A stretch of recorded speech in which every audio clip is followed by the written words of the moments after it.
नमस्कार दोस्तों, आज फिर मेरे चैनल पे आपका बहुत बहुत स्वागत है। दोस्तों, आज मैं आपको शेयर मार्केट का कॉन्सेप्ट शुरू करवा देता हूँ। शेयर मार्केट है क्या एक्चुअल में दोस्तों?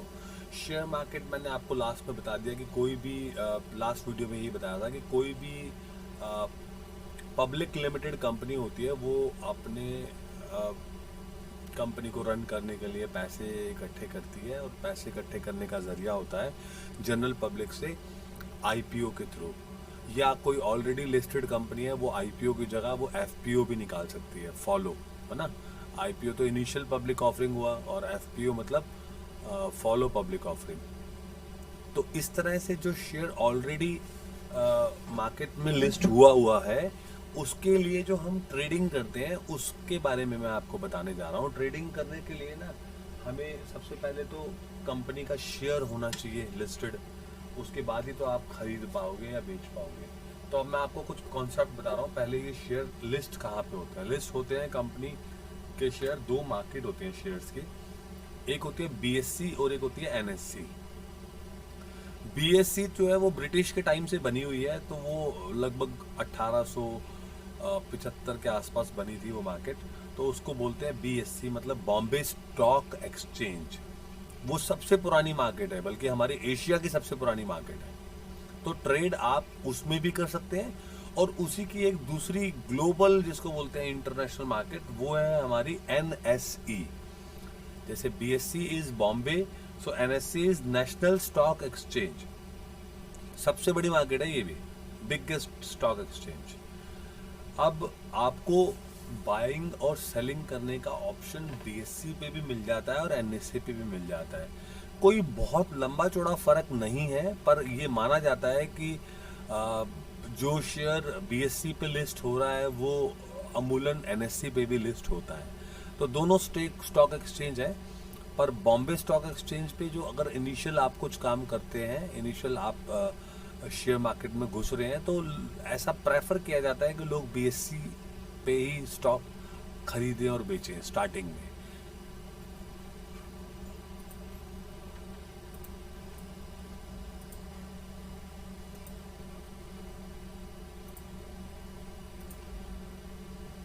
तो दोस्तों, मतलब ये आप समझिए कि बीएससी पे आप बिजनेस करें या एनएससी पे करें, it is not a big task. बड़ा डील भी नहीं है, बड़ा टास्क भी नहीं है। पर आप इसमें बिजनेस होता कैसे है, मतलब आप ट्रेडिंग कैसे करते हैं? देखो, पब्लिक ऑफरिंग के थ्रू कंपनी ने अपने शेयर्स तो दे दिए, लोगों को इशू कर दिए। अब यहाँ पे कंपनी कहीं इन्वॉल्व नहीं है। कंपनी के हर शेयर की एक फेस वैल्यू होती है। आप बहुत सारे शेयर ऐसे देखेंगे जो 100 के पार, 200 के पार, 500 के पार, 1000 के पार हैं। पर एक्चुअल में उनकी इनिशियल जो फेस वैल्यू है ना, वो 10 रुपये है मोस्टली की। किसी किसी की तो 1 रुपया। और कुछ ऐसे स्टॉक्स भी हैं जिनको लोग पेनी स्टॉक्स बोलते हैं, मतलब वो 1 रुपये से भी नीचे गिर गए हैं, अपने फेस वैल्यू से भी नीचे गिर गए हैं। तो दोस्तों, फेस वैल्यू होती है अलग और मार्केट वैल्यू होती है अलग। फेस वैल्यू होती है जिस फेस वैल्यू पर कंपनी ने शेयर मार्केट में आईपीओ में निकाले थे। अब कंपनी ने मान लो 10 रुपए का शेयर 10 रुपए में दिया होगा, ये भी जरूरी नहीं है। जैसे अभी एलआईसी का ही खेल देखिए। एलआईसी ने अभी अपने शेयर होल्डर्स को आईपीओ के थ्रू शेयर्स ऑफर्स किए थे, और 900 कुछ रुपए का शेयर था, 14 शेयर का बंच था लगभग। और वो लिस्ट होते ही वो 45 या 47 रुपये उन्होंने पर शेयर अपने जो एलआईसी के पॉलिसी होल्डर थे उनको एक तरह से छूट दी थी। तो एक तरह से 900 रुपये का उन्होंने पहला एक शेयर दिया उनको, एक शेयर। और उसकी फेस वैल्यू कितनी रही होगी? कोई फेस वैल्यू थोड़ी उसकी 900 रुपये होगी। फेस वैल्यू 10 रुपये है। फेस वैल्यू का मतलब ये है कि अगर कल को कंपनी की लायबिलिटी कहीं खड़ी होती है, कंपनी कोई वाइंडिंग अप प्रोसेस कर रही है, बंद कर रही है, कंपनी डूब जाती है, तो आप सिर्फ कंपनी से उतने रुपयों के हिस्सेदार हैं, 10 रुपये के। तो बाकी सब ये क्या है? ये सब है प्रीमियम का खेल। कि कंपनी मार्केट में, कंपनी की इतनी डिमांड है कि कंपनी अपने शेयर्स को हायर रेट्स पे, प्रीमियम रेट्स पे ऑफर कर रही है। ऐसे ही जब मार्केट, आईपीओ तो एक बार हो गया, अब आईपीओ के बाद वो शेयर जिंदगी भर मार्केट में ट्रेड होते रहेंगे। आप बेच रहे हैं, मैं खरीद रहा हूँ, मैंने बेचे हैं, कोई और खरीद रहा है। तो ये सब ट्रेडिंग चलता रहता है। शेयर्स तो उतने ही रहेंगे। अगर कंपनी ने मान लीजिए 10 लाख शेयर इशू किए हैं, तो 10 लाख शेयर ही रहेंगे, पर वो ट्रेडिंग होती रहेगी। 100 किसी और ने खरीदे, 200 किसी ने बेचे, 1000 किसी ने खरीदे, 500 किसी ने बेचे। तो बेचने वाले भी इसी मार्केट में होते हैं और खरीदने वाले भी इसी मार्केट में होते हैं। कुछ लोग मार्केट रेट पे खरीद लेते हैं, मोल भाव नहीं करते। कुछ लोग बिड लगाते हैं कि भैया जैसे मान लो 9 रुपये कुछ पैसे का आ रहा है, मुझे वो शेयर 9 रुपये 50 पैसे का आएगा तभी लूंगा मैं, तो बिड लगा के छोड़ देते हैं। तो बहुत सारे तरीके हैं इसमें शेयर खरीदने के, पर मैं अभी आपको बता रहा हूँ इसमें क्या होता है। आपका बायर का और सेलर का कोई डायरेक्ट इंटरेक्शन नहीं होता। इंटरेक्शन होता है तो सिर्फ और सिर्फ स्टॉक एक्सचेंजेस का ब्रोकर और आपका ब्रोकर, बायर का ब्रोकर। मतलब एक तरह से बायर कहीं और है, सेलर कहीं और है, ब्रोकर है बीच में, और ब्रोकर ही कांटेक्ट कर रहा है एनएससी या बीएससी से। तो इसी तरह से बिजनेस होता है। किसने खरीदा किसने बेचा ये आपको कभी भी पता नहीं लगेगा, और ना ही पता लगना चाहिए, क्योंकि ये कोई डायरेक्ट मार्केट नहीं है। This is a trading platform, तो you can do whatever you want to, but you will have to do by brokers. तो इसके लिए क्या होता है, सबसे बड़ा मैंडेटरी चीज होता है, आपको एक डी मैट अकाउंट खुलवाना पड़ता है। डी मैट अकाउंट एक अकाउंट होता है जिसके अंदर जैसे आपका बैंक अकाउंट होता है वैसा ही बैंक अकाउंट होता है। आप अपने बैंक अकाउंट को भी डी मैट अकाउंट बनवा सकते हैं। बस उनको आपको जाके रिक्वेस्ट करनी पड़ेगी कि मैं शेयर ट्रेडिंग करना चाहता हूं, तो मुझे डी मैट। और शेयर ट्रेडिंग के लिए नहीं, ट्रेडिंग में 4 सेगमेंट आते हैं। एक तो आप शेयर ट्रेडिंग करते हैं, एक होता है फ्यूचर एंड ऑप्शन जिसको हम एफएनओ मार्केट बोलते हैं, वो भी एक होता है, चलिए हम उसके बारे में कभी बात करेंगे। एक होता है करेंसी मार्केट, करेंसी मार्केट के बारे में भी कभी बताएंगे, पर आपको शॉर्ट में बता दिया कि ये भी मार्केट्स होती हैं कि आप चाहो तो डॉलर का लॉट खरीद लो, आप उसके ऊपर बिड लगा दो कि ये डॉलर बढ़ेगा। एक तरह से देखो है तो कहीं ना कहीं सारा का सारा गेम गेसिंग का और आपकी नॉलेज का, तो वो करेंसी पे भी आप ये काम कर सकते हैं। और तो और कॉमोडिटी होती है, आपने सरसों खरीद लिया, आपने गेहूं खरीद लिया, ये होती है कॉमोडिटी ट्रेडिंग। तो ये सब में अभी हम नहीं जाएंगे, हम स्टॉक ट्रेडिंग में जा रहे हैं, तो स्टॉक ट्रेडिंग की बात कर रहे हैं। तो अब सबसे पहले आपको आपका डीमैट अकाउंट होना चाहिए। डीमैट अकाउंट के लिए भी मैं आपको एक वीडियो छोटा सा दूंगा जिससे आप देखकर डीमैट अकाउंट कैसे खोला जाता है, कैसे इसकी शुरुआत की जाती है, वो मैं प्रैक्टिकल एक्सपोजर देने वाला हूँ अगले वीडियो में।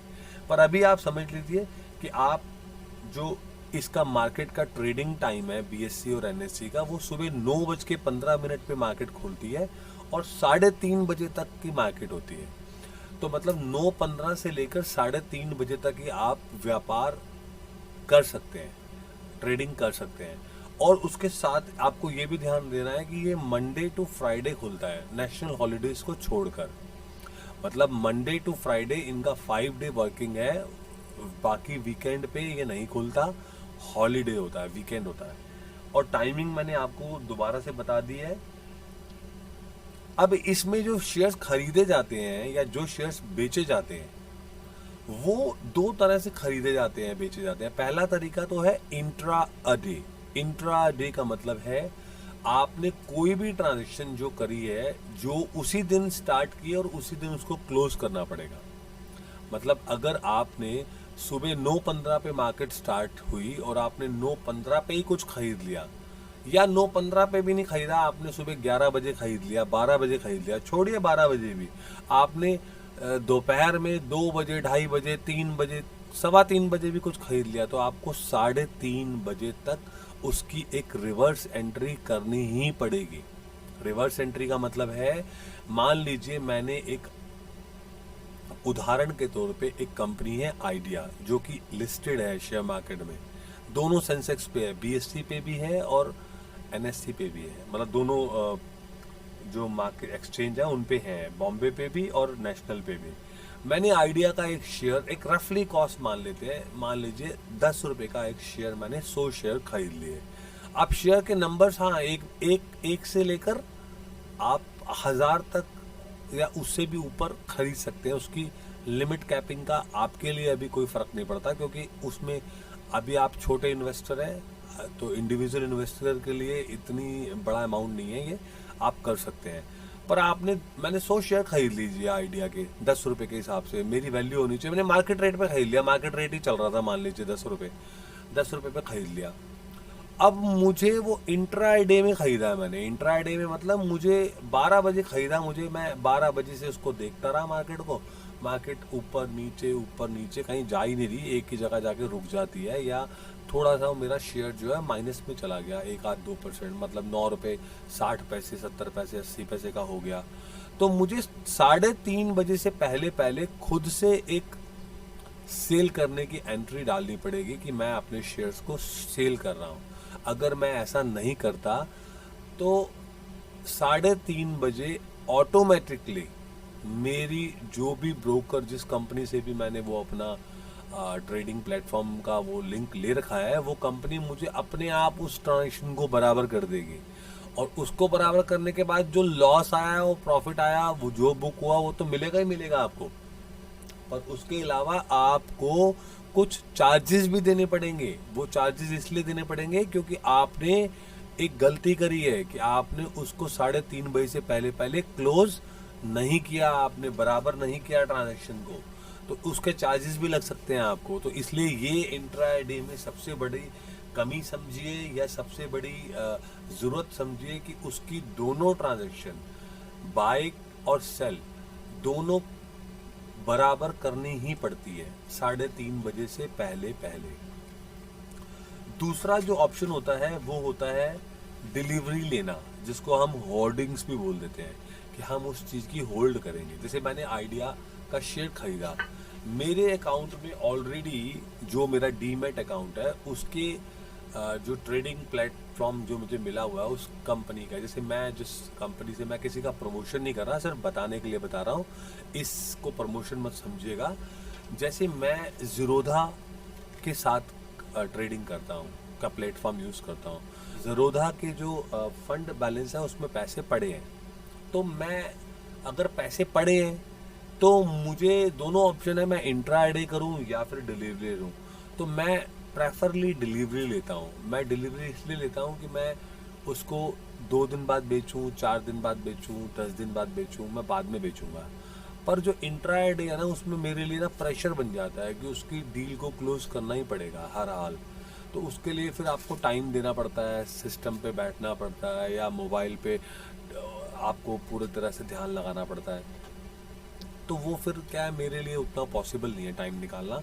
चलिए, मेरा मतलब है कि उसको बोलते हैं डिलीवरी लेने को, कि मैंने अब वो पैसे पूरे उनको अपने कटवा दिए हैं और मैं मार्जिन मनी से नहीं खेल रहा, मैं अपने पैसों से खेल रहा। अब आप बोलेंगे मार्जिन मनी क्या होता है? मार्जिन मनी का मतलब है कि आपको ना इंट्राडे बिजनेस करने के लिए जो भी कंपनी का आपने अकाउंट खुलवाया हुआ है वो आपको मार्जिन मनी पे ही पूरी ट्रांजेक्शन को करने देते हैं।